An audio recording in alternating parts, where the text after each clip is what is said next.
So, hi mga seswang, welcome back. So, ayan kung napapansin nyo, ayan, nandito na naman tayo sa hospital.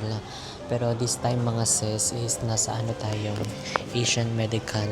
Ayan, dahil nga kailangan nating magpa second opinion ng mga result natin doon sa Makati Med.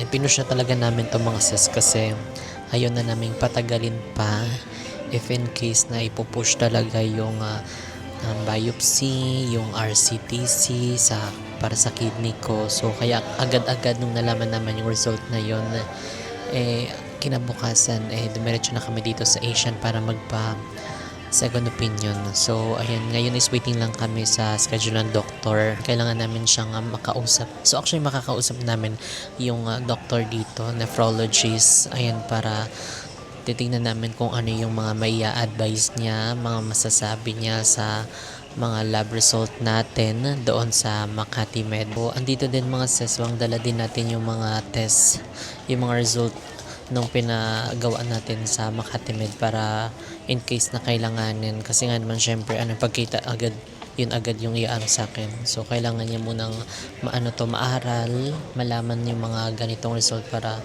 meron siyang masasabi sa akin.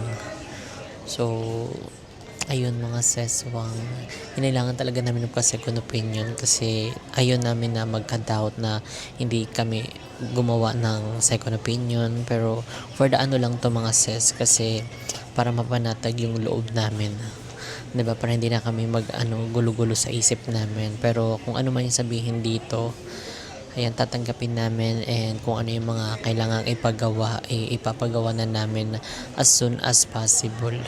Kasi nga ayaw namin na dumating pa sa point na, alam mo yun, yung medyo lumala pa yung ating situation. So kaya hanggat maaga mapagawa na agad natin siya. Pero after na makausap natin yung nephrologist na doctor na makakausap natin dito sa Asian Medical. So ayan, update na lang namin kay mamaya mga sis. Bye!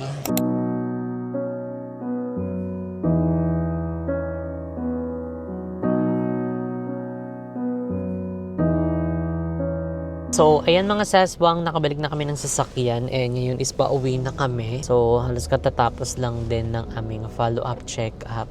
So, nakausap na namin si Doc, ayun, dito sa Asian. Ayun, basa na namin yung mga result, and unfortunately mga seswang, almost same lang yung interpretation doon sa mga lab works ko, sa mga findings sa akin.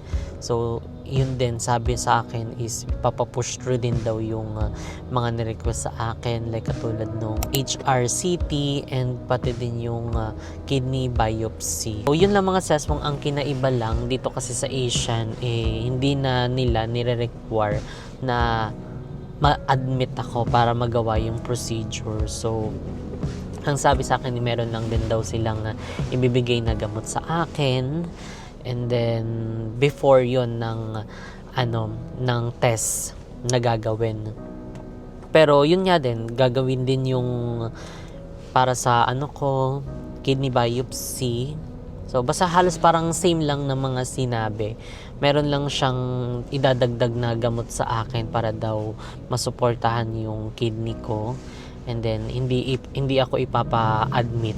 We decided mga seswang na gawin lahat yon ng mga request sa Makati, which is doon naman kasi talaga kami nagpa check up, and doon din yung mga nakuha naming mga results. So gusto namin bumalik ulit doon para paggawa na, and ayaw na namin ipatagal. Admit na kami para magawa na as soon as possible yung mga test, nakakailanganing test sa akin. So ayan, nandito na si Mo. So bumili lang siya ng gamot. Tari. So may mga binili lang siyang ibang mga gamot, tulad nung potassium, kasi may parang inad pa na gamot sa akin.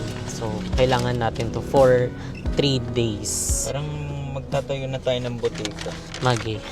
Ang dami ng mga gamot. Maintenance na ba to? Diyos ko Lord, wag naman tabangi. So, ayun mga seswang. So, pauwi na kami ngayon para mag-ayos din, and antay na lang din namin yung message sa amin ni Doc kung meron na ding referral, yung parang order na i-admit na ako kasi nga kailangan daw yun para hindi na ako yung pumunta pa sa ER, as in diretso na sa room. And ayun, aantay na lang namin yung kanilang message. So habang nag-aantay, pauwi kami ngayon para mag-asikaso na ng mga dadalhin namin. And siguro baka dumaan muna kami sa Terona Highway Bacoor branch natin para check lang ng saglit. So ayun mga sis, update na lang namin kayo siguro kasi grabe talaga itong mga nangyayari. As in, kinakabahan kami sa mga gagawin kasi hindi rin talaga namin ina-expect na ganito. Akala namin okay na yung una, ganyan, gagamot na lang, tapos may mga ganitong eksena pa pala na i-admit, may gagawing HRCT, tapos yung kidney biopsy para nga malaman na talaga kung anong nangyayari or anong ganap na ng aking kidney ngayon. Kasi yung ginagawa din kasi sa akin sa mga kumbaga parang yung dugo ko nga, 'di ba, yung kinuhanan ako. Kumbaga nakikisaw-saw siya sa mga eksena sa mga organ ko. So yung dugo talaga is medyo pasaway siya. And then syempre ayaw naman natin nung madami pang mga eksenang lumabas, so kaya ipa-check na natin agad-agad ngayon. Kailangan ipaano na yung biopsy na yan, igawin na natin para hindi na tayo magsisi pa na hindi natin siya pinagawa. So ayun mga seswang, update na lang namin ulit kayo ayun kapag kung ano ng update and mga kaganapan na next step na aming gagawin. So yun guys, finally nakabalik na kami ng bahay and ayun, currently si Mo is shower ko lang siya. And ngayon is nagpe-prepare na ako ng dadalhin naming gamit para sa admission kasi actually nag-reply na or tumawag na sa amin yung Makati Med na pwede na nga daw i-admit siya. So magdadala lang kami siguro for 2 days kasi ang sinabi ng doktor is kailangan muna siya obserbahan ng 1 day, 1 full day, and then the following day gagawin yung procedure and pwede na actually umuwi or ma-discharge. So magdadala lang din tayo ng extra kahit papaano kasi ano man ang maging condition after the procedure is at least prepared din tayo. So ayun, mahirap pero kailangan natin i-go through yung mga ganito kasi syempre hindi naman ibibigay sa atin to kung hindi natin kakayanin. Pagsubok lang to and kakayanin namin to ni Mo. And ayan, maraming salamat sa inyo guys na sa walang sawang sumusuporta kahit sa akin nagme-message tungkol sa kalagayan nga ni Mo. And sa mga nag-share ng kanilang knowledge and even daw sila actually na-experience din yung same na condition ni Mo. So kaya naman yan, which is positive naman kami talaga mga seswang. Ayun, positive kami na malalampasan namin tong problema na ito and wala namang binibigay si Lord na problema na hindi natin kayang malampasan and tinitestify lang tayo kung gaano tayo ka-strong and ka-strong yung faith natin sa Kanya. And siguro realization na rin namin to na it's time para at least bigyan talagang oras yung mga sarili naman namin, kami naman, kasi nga for all the hard works na ginawa namin, time naman para at least yung pansariling pangangatawan naman namin yung alagaan namin na hindi puro trabaho. Honestly, talagang naging talaga kami sa trabaho kasi syempre gusto rin natin kahit papaano syempre hindi naman mawala sa dating dati sa kung ano tayo, pero syempre wala namang masama kung may mga goals ka na gusto ring ma-achieve in life. So ganun kami ni Mo, nasobrahan nga lang kaya sobra. So ayan, ngayon guys is nagpe-prepare lang ako. Ito pantulog niya, favorite niya tong pantulog na to Ayan, so dadalhin natin kasi baka lamigin siya doon dahil malamig sa room. Sana ipagpatuloy niyo kaming ipag-pray, ayan, lalong-lalo na si Mo. sa kanyang condition kasi hindi actually madali yung pinagdadaanan niya. Actually, I can see sa kanya talaga yung frustration. Actually, nung nagpa-second opinion kami kanina dun sa Asian, talagang parang nanlumo siya. Totally nanlumo siya talaga. Hindi siya nagsasalita. So, kaya we decided na magpa-admit na talaga para kahit papaano is maagapan natin kung ano man yung problema sa kanya. Kasi ang hirap na nadidelay lahat ng mga bagay-bagay kasi mahirap na. Health yan. Health ang pinag-uusapan, buhay ng tao. So, hindi dapat natin siya i-delay. So, ayun. Okay naman na, all goods na. And magpe-prepare na rin ako, maliligo na ako pagtapos nimo para makapunta na kami ng hospital. So, and guys, continue praying para kay mo.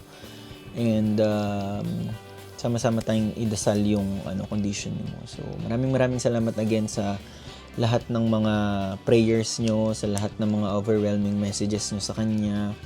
Minsan, hindi ko na nga lang siya pinapa-phone para hindi siya ma-stress sa mga nababasa niya. So, ayun. So, let's continue praying sa health ni mo. And maraming salamat. So, magpe-prepare na ako guys. Paulit-ulit na ako. And we'll see you dun sa Makati Med na lang pagka nagpa-admit na kami. Bye-bye. So, ayan mga seswang, dito na kami sa labas. And ayan ang tindahan ni Mama Vicky. So, ayan, pupuntahan natin siya. Sabihin natin sa kanya, naalis tayo.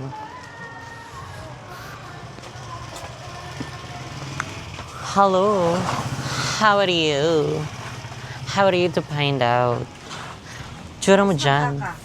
Alis nga. Mag-admit ngayon. Niloloko mo lang ako? Totoo nga. Ayan, alis na kami. Ngayon na mag-admit lang.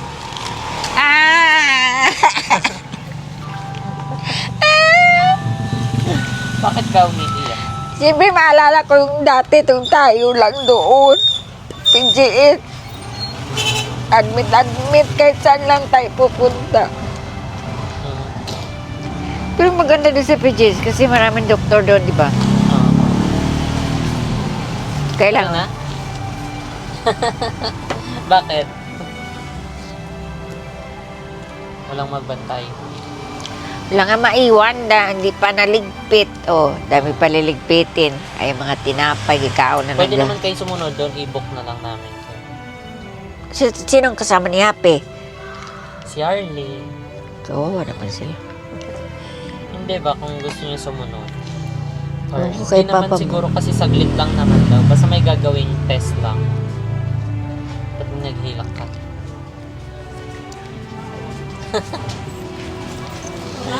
Bakit nahilak si Vicky? Huwag ka maghilak. Ano naalala mo? Yung tayo dalawa dati doon sa PGH. Ba tayo dalawa doon dati? Si taglakad-lakad. So, ayan mga seswang, kaya naiyak si Mama Vicky kasi naalala daw niya yung dati, yung kaming dalawa lang. So, si Mama yung kasama ko sa mga ganap namin doon sa hospital. As in, dalawa lang kami. Buti nga yung makatayo ka. Dati di ka makatayo. Sabi ko, ang bigat-bigat mo, bo, di ko kaya. Mag-CR siya. Bigat-bigat, di ko kaya. Bigat din man. Ganong eksena. Bigat ka pa, di ko kaya. Nabigat pa, ganun yung eksena niya. Tapos, ngayon kasi is medyo, kumbaga parang iba yung mga nakita. May potassium problem, meron sa kidney. So, yun yung i-roll out, which is, ang sabi lang naman ng doktor ay kailangan kong magpa-admit ngayon para magawa na yung mga test na kakailanganin para sa kidney ko para malaman kung ano yung mga problem. So, ngayon kasi is meron ako iniinom para sa potassium ko, which is tuloy-tuloy siya. Kaya siguro malakas ako. Pero kasi nung mga time na nangihina talaga ako, yung walang lakas, hindi ko talaga naiinom yung mga gamot na kailangan ko inumin. So, kaya sobrang baba yung potassium ko noon to the point na hindi ko magalaw yung paa ko, yung kamay ko, yung katawan ko, as in nakahiga lang ako. Alam mo yung parang walang lakas. Ganon yung eksena niya. Tapos may bibili. Ano yan? Ganon. So, alis na kami, ma. Bye. Bye. Pray ka na lang. Love you. ka matulog. Oo, update ka na lang namin. Ilang?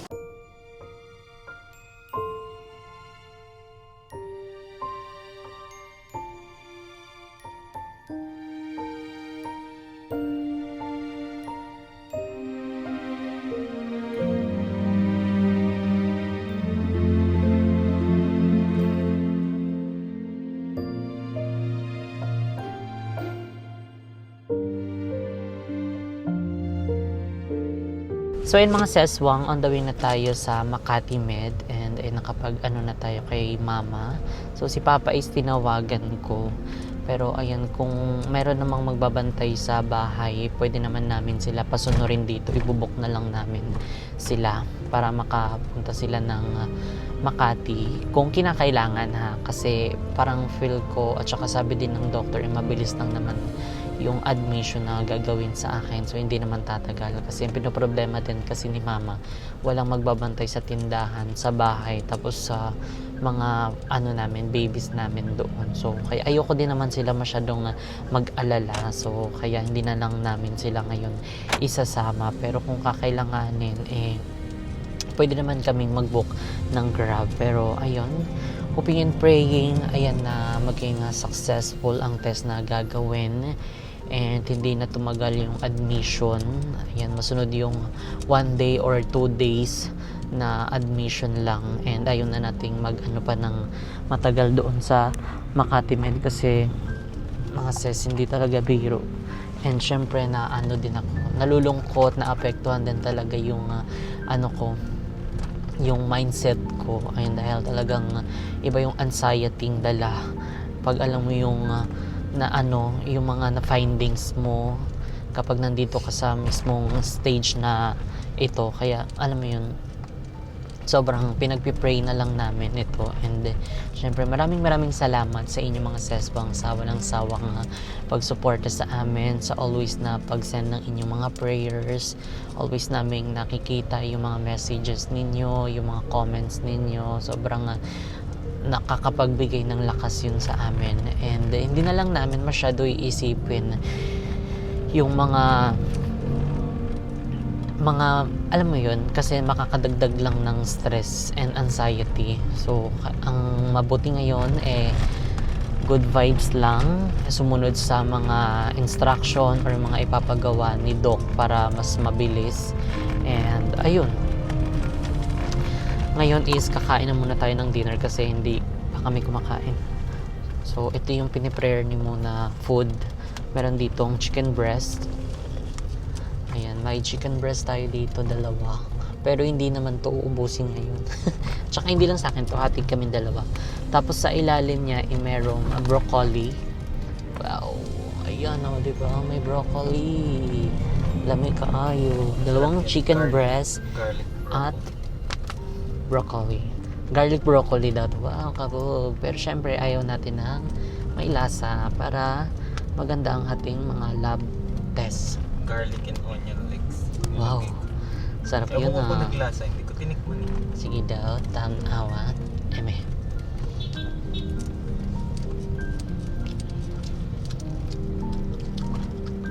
Hindi. Hindi naglasa. Charis. Naglasa, okay. Medyo. Yung bawang. Gusto ko sana gumamit ng dried kaso processed yun eh. Ayokong gumamit ng processed. Kasi hindi natin alam ang sodium content. Ito akong tubig. Ang dry? Ganyan Parang talaga. no oil, no? Walang oil, kaya dry. Para mas healthy.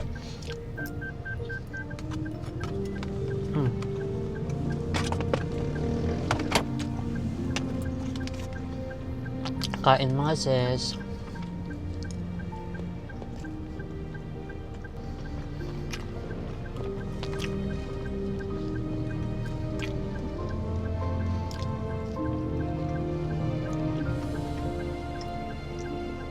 So ayan guys, during the admission actually sobrang grabe yung na-experience namin dito na ang akala namin 8 PM nandito na kami. Akala namin ma-admit agad kami but because of the insurance nagkaroon na naman ng problem misunderstanding, mali-mali yung ini-explain sa amin ng agent na dapat admitted na kami by 8 p.m. Pero only to find out na wala palang pre-approval doon sa gagawin naming admission for today.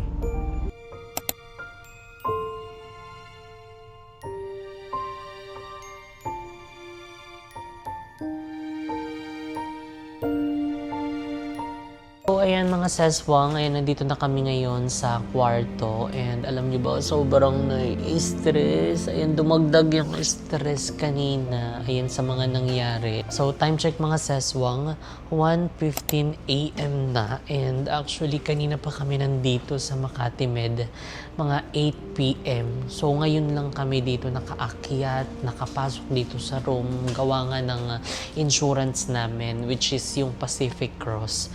Yun yung pangalan ng insurance namin. Ayan, as in, nakaka-stress. Kaya nga, alam mo yun, iba yung sinasabi ng agent namin, iba rin yung sinasabi mismo ng customer service ng Pacific Cross. As in, alam mo yun, doon pa lang sa agent namin, parang gulong-gulo na siya. Hindi niya alam masyado yung mga detalye ng mismong pinagtatrabahuan niya. Alam mo yun, grabe nakakaloka na lalong-lalo si mo, na-stress mo, medyo tumaas na yung boses niya. Kasi nga, anong oras na pagod na kami. Ang dami pa naming mga iniisip, tapos dumagdag pa tong insurance namin. Alam mo yun, sobrang nakaka-stress mga seswang. Biruin yung mga seswang from 8 p.m.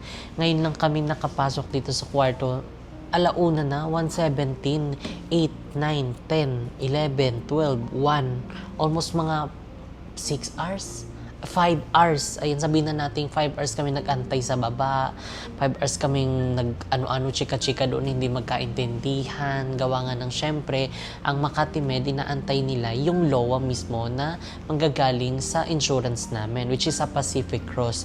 Tapos hindi nila ma-provide, gawa nga ng parang kailangan pa daw ng 7 days. Ayan, commercial. Ang dami na nating tusok-tusok dito mga sis. So, ayun na nga, going back.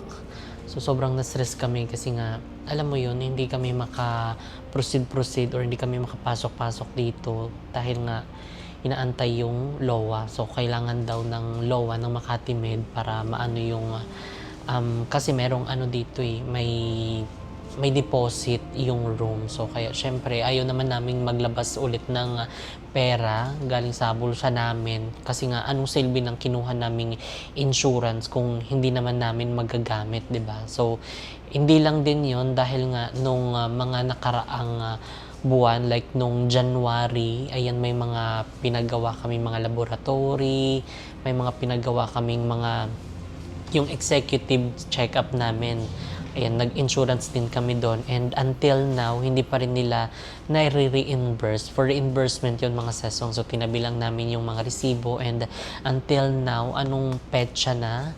Ayan, March na ngayon mga ses, wala pa rin yung reimbursement namin. So, kaya ayaw naming maglabas ulit ng pera dito. Kasi nga, hindi pa babalik sa amin yung mga for reimbursement namin nung mga nakaraan. So, eto ngang mga maliliit hindi pa nila maibalik sa amin. What more pa kaya itong admission na room pa lang medyo mahal na, 'di ba? So, kailan na lang yun maibalik sa amin.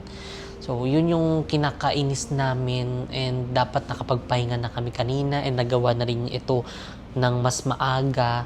So, matagal din kami inantay ng doktor dito. Sabi niya, akala ko maaga kayo makakapunta kasi nga ina-expect daw. Tapos yun nga, hindi kami maaga nakapunta. Gawa nga nung ang tagal-tagal namin sa baba, almost 5 hours kami doon nag-antay. Nakapag-out na lang yung naabutan namin. Tapos iba na lang yung nakausap namin. So, ayun, sobrang nadi-disappoint kami sa ano namin, sa insurance namin. Lalong-lalo na, alam mo yun, kami na ginaganto nila. What more pa yung mga walang alam mo yung walang kakayahan na mag-voice out, walang lakas ng loob, walang platform na sabihin yung mga nai-experience nila, 'di ba? So kami naglalakas loob kami kasi nga syempre meron kaming platform na ganito para maisabi yung mga nai-experience namin sa Pacific Cross. Ayan, sobrang nadi-disappoint kami. Walang nagawa yung agent namin. Iba pa yung kinausap ni mo. Sino pa yung nakausap mo? Customer service pa yung nakausap niya. Tapos basta hindi sila nagkakaintindihang dalawa, as in sobrang paikot-ikot, pasapasahan, ilang oras na yung nasayang. The end, pwede naman na kami palang pumunta dito sa kwarto, pwede na kaming i-admit kahit wala pa yung LOA. Basta makapag-deposit lang kami, and syempre, yung deposit na yon galing sa amin, and ang mag-aano nun, refund, is yung Makati Med. So, kaya lang nagpapadeposit kasi nga syempre walang LOA na galing sa aming insurance sa Pacific Cross. Kaya kailangan nila mag-deposit. So, kung kanina pa yun, di ba, kung maayos yung mga ano nila, mga sinasabi, kanina pa ako nandito, kanina pa nagawa ng maaga tong mga labs ko, di ba? Kailangan ko pang mag-ano ngayon, magpahinga kasi nga anong oras na. Tignan nyo, madaling araw kinukuhanan ako. Imbis na kanina pa dapat ito.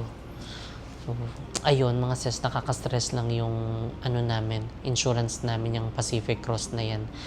As in, alam mo yung akala namin mapapadali yung ano namin, yung hindi na kami ma-hassle, hindi na kami mangangamba, hindi na kami, alam mo yun, ma-stress sa gagastusin. Kasi nga, meron kaming binabayarang insurance. Tapos pagdating dito, Diyos ko, ang ganda-ganda ng bayad namin. Pagdating naman sa service nila, pahirapan. Alam mo yun, parang kung sa ano pa, parang umaano na, naghihingalo na yung tao dyan, tapos hindi pa nila maano-ano, ma-cover-cover. Imagine, di ko maano talaga kasi sobrang na-stress kami kanina. Hindi na sila nagkakaintindihan, pati nung cashier. Kasi nga, alam mo yun, basta iba yung mga sinasabi nila, hindi nagkakaintindihan. Imagine, 5 oras kaming nasa baba, 5 oras yung nasayang sa amin doon. So, nakaka-disappoint lang talaga. So, kung nanonood kayo, ayan sa mga nag-aano dyan sa sa mga nanonood dyan, mga nag-work sa Pacific Cross, ayan, sana paki-actionan po itong ano namin, case namin kasi grabe po yung perwisyo sa amin. And sa lahat ng mga nagtitinda ng mga insurance dyan, make sure nyo na naiintindihan nyo yung tinitinda nyo, yung mga detalye para maayos yung nasasabi sa mga customer nyo, mga client nyo, para hindi na nagkakaroon ng mga delay or kaya miscommunication, gawa nga ng may mga hindi naiintindihan. So, ayun lang mga seswang. Dalawa na yung dugong kinuha sa akin for ABG, tapos for CBC.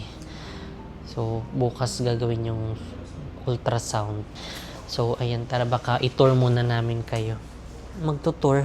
Eksena nito, nasa ibang bansa tayo, tapos nag-tour ng hotel. So, tour lang namin kayo dito. Sa room. Wow, sa room. So, dito tayo, mauna tayo. So, first, ayun, syempre, yung pintuan.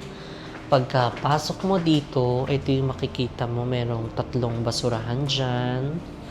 Yan, di ka na magkakalat kasi 3 na yan. Tapos, andito yung CR. Yung CR is medyo malawak. Diba?